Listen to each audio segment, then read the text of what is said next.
Anda kembali di Good Morning Jakarta, pemirsa. Kita lanjutkan dialog kita pagi ini masih bersama dengan Komisioner Bawaslu, ada Pak Frits Edward Siregar dan juga Kabag Penum Divisi Humas Polri, Kombes Pol Ahmad Ramadan. Saya ke Pak Frits terlebih dahulu. Pak Frits, tadi kan sudah ada sejumlah pelanggaran ya, ada 8 pelanggaran yang sudah dikatakan oleh Bawaslu, diterima laporannya oleh masyarakat seperti itu. Nah, ini 8 pelanggaran ini sudah ditindaklanjuti, Pak Frits? Baik, Mbak. Kalau kita melihat bahwa memang ada yang berbeda antara masa kampanye sekarang dengan masa kampanye yang dulu yang pernah kita miliki, baik untuk pemilu 2019 ataupun untuk pilkada di 2018. Yang berbeda pada pilkada 2020 itu adalah bagaimana penerapan protokol kesehatan. Ya. Dan pada saat pembahasan berbagai peraturan dalam rangka untuk koordinasi untuk masa kampanye, diberikan kewenangan untuk kepada Bawaslu untuk lebih dalam melakukan fungsi pengawasan. Dan kami juga telah membentuk Pokja penanganan pelanggaran protokol kesehatan dalam pilkada di 2020. Dan kalau terkait dengan pelanggaran, kalau kita mengacu kepada PKPU 13 2020, maka apabila terjadi pelanggaran, maka Bawaslu akan memberikan peringatan tertulis kepada si paslon. Yang kedua, apabila ada peringatan tersebut tidak diberikan, maka akan ada rekomendasi untuk proses penundaan tahapan kampanye tersebut atau kegiatan kampanye tersebut selama 3 hari. Dan juga setelah itu kami akan menyampaikan kepada pihak kepolisian terkait dengan pelanggaran Undang-Undang 484 dan Undang-Undang 62 2018 sebagai bagian daripada tim Pokja. Tapi juga harus dilihat bahwa sebelum hal itu terjadi, biasanya Bawaslu dan kepolisian di tempat sudah melakukan tindakan-tindakan saran dan perbaikan terkait juga agar kerumunan itu tidak terjadi. Itu beberapa kasus terjadi misalnya pada masa pengundian nomor kemarin, sudah dilarang untuk membawa massa, tapi ada yang massa tiba-tiba berkumpul di kantor KPU. Setelah berkoordinasi dengan setelah berkoordinasi dengan pihak kepolisian melakukan approach kepada tim pendukung dan kemudian dia juga bubar. Jadi kalau kita melihat sanksi dari sebuah pelanggaran protokol kesehatan, kita bisa melihat bahwa ada pelanggaran administrasi yang sudah diberikan dan juga ada dugaan pelanggaran pidana yang dapat diajukan. Tapi pelanggaran administrasi tersebut dilakukan oleh Bawaslu kepada paslon ataupun kepada pihak yang hadir pada saat proses terjadi dugaan pelanggaran yang ada. Iya, Pak Frits, sejauh ini langkah preventif seperti apa yang sudah dilakukan oleh Bawaslu, kemudian juga berkoordinasi dengan KPU terkait dengan pelanggaran-pelanggaran ini? Bagaimana Bawaslu dan juga KPU memastikan bahwa pelanggaran ini tidak akan terjadi nanti, apalagi saat pemilihan nanti di 9 Desember? Ya, kalau saya melihat begini, Mbak, kita punya beberapa milestone dalam pelaksanaan Pilkada 2020. Saya rasa melihat milestone pertama adalah masa pendaftaran kemarin pada tanggal 4, 5, 6. Bagaimana kepatuhan terkait dengan protokol kesehatan. Dan bisa sama-sama kita lihat dari 270 daerah, 243 daerah itu melanggar protokol kesehatan. Dan itu saya melihat merupakan wake up call bagi kita semua. Bagaimana untuk melanjutkan proses pilkada. Berbagai kegiatan sudah dilakukan, berbagai rapat dengan kementerian juga sudah dilakukan. Tadi juga disampaikan bagaimana Pak Kapolri sudah mengeluarkan telegram dan juga maklumat untuk penegakan protokol kesehatan. Dan saya bisa melihat pasca dari masa pendaftaran, kita masa penetapan calon dan juga masa untuk pengundian. Dan pada di tanggal 23 atau 24 September, kita bisa melihat dari 240 daerah yang pilkada pada tanggal 23 dan 24 kemarin itu ada 4 atau 5 daerah yang melanggar protokol kesehatan. Dan kemudian kita masuk milestone ketiga, yaitu masa kampanye. Dan masa kampanye dimulai pada tanggal 26 September. Tadi sudah disampaikan oleh Mbak bahwa kita punya ada 8 pelanggaran. Dan kita bisa melihat itu 8 pelanggaran dari 734 paslon. Dan kalau kita bisa melihat bagaimana hubungan antara KPU dan Bawaslu, kita melakukan berbagai pertemuan dengan paslon dan juga melakukan bagaimana ada deklarasi dengan paslon untuk menegakkan protokol kesehatan.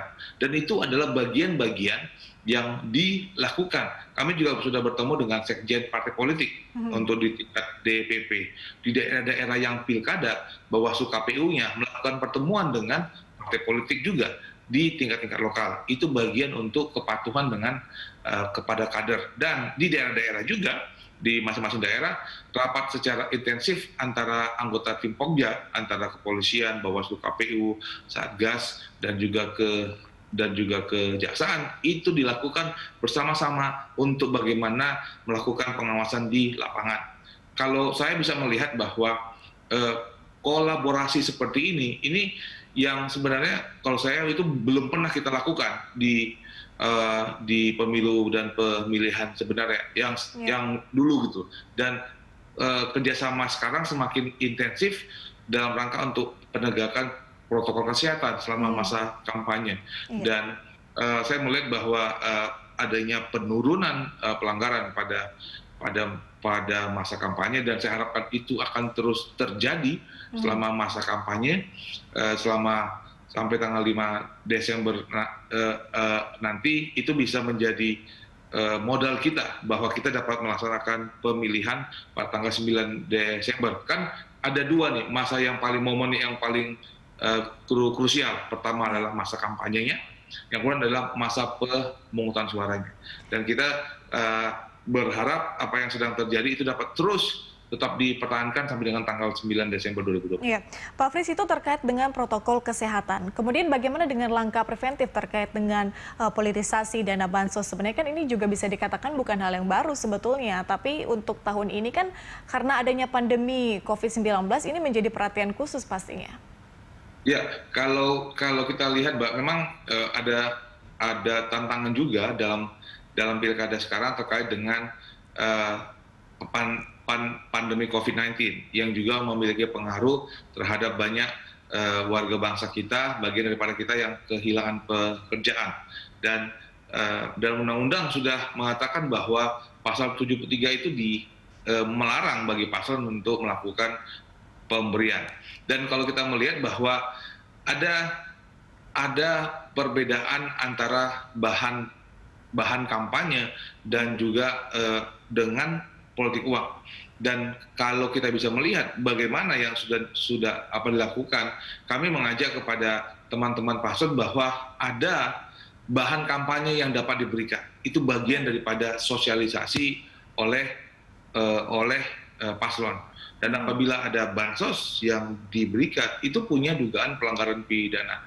Artinya adalah kalau kita mengacu kepada kampanye kan adalah kegiatan untuk menyampaikan visi, misi, dan program. Dan salah satu metode untuk menyampaikan visi, misi, program itu adalah bahan kampanye. Dan bahan kampanye itu banyak yang bisa dilakukan. Baik penutup kepala, kemudian alat makan minum, bahkan untuk alat pelindung diri itu juga diberikan. Item-itemnya sudah dimungkinkan. Jadi ada pilihan-pilihan yang bisa dilakukan oleh paslon. Tetapi apabila tetap penggunaan bansos itu mau dilakukan oleh paslon, ada konsekuensi pidananya dan juga administratif diskualifikasi yang dapat muncul. Karena itu dari sisi kami, dari sisi Bawaslu dengan mengacu pada undang-undang pemilihan, dan bisa juga dapat diajukan oleh pihak kepolisian dengan mengacu pada undang-undang lain. Dan saya rasa itu suatu tindakan yang sangat resiko bagi paslon. Oke, Pak Fritz, kita ke Pak Ramadan. Pak Ramadan, tadi kan sudah dijelaskan oleh Pak Fritz bahwa terdapat sejumlah pelanggaran seperti itu. Ada 8 pelanggaran yang dimana termasuk dengan protokol kesehatan, kemudian juga pelanggaran-pelanggaran terkait dengan aturan kampanye. Ini dari pihak kepolisian sendiri, dari pantauan Polri, apakah banyak kontestan yang sejauh ini menggelar kampanye tanpa adanya izin dari polisi? Pak Ramadan. Baik, sejauh ini seperti kami sampaikan tadi, kami memang belum menerima tentang pelanggaran yang dimaksud tadi. Tetapi terkait dengan sanksi bagi petahana yang melakukan pelanggaran, seperti disampaikan Pak Pris tadi, Bawaslu memiliki kewenangan penanganan pelanggaran yang sifatnya administratif dan nanti sampai pidana. Nah, di dalam pidana tersebut tentunya melibatkan pihak kepolisian. Kami sampaikan pasal-pasal yang bisa kita terapkan pidananya di dalam pelanggaran tersebut. Yang pertama, terkait penyalahgunaan dana bansos, maka sesuai dengan pasal 71 ayat 3, calon pemilih tersebut, apakah calon gubernur sampai wali kota, itu dapat dibatalkan dan diancam dengan ancaman pidana 6 bulan penjara.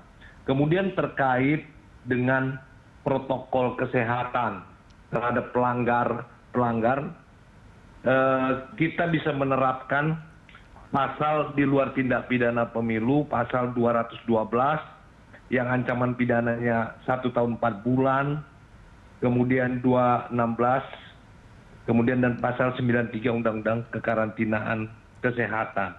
Itu adalah sanksi-sanksi bagi paslon ataupun petahana juga yang melakukan pelanggaran-pelanggaran tindak pidana. Oke, baik. Kita harapkan pastinya setiap pasangan calon ini lebih bertanggung jawab ya Pak Fritz dan juga Pak Ramadan ini terkait dengan dana bansos pastinya karena kita sedang berada di tengah pandemi COVID-19 yang kita juga belum tahu ini kapan akan selesai. Pak Fritz dan juga Pak Ramadan, terima kasih sudah bergabung bersama kami di Morning Talk di Good Morning Jakarta. Selamat kembali bertugas Pak Fritz dan Pak Ramadan. Terima kasih, Mbak.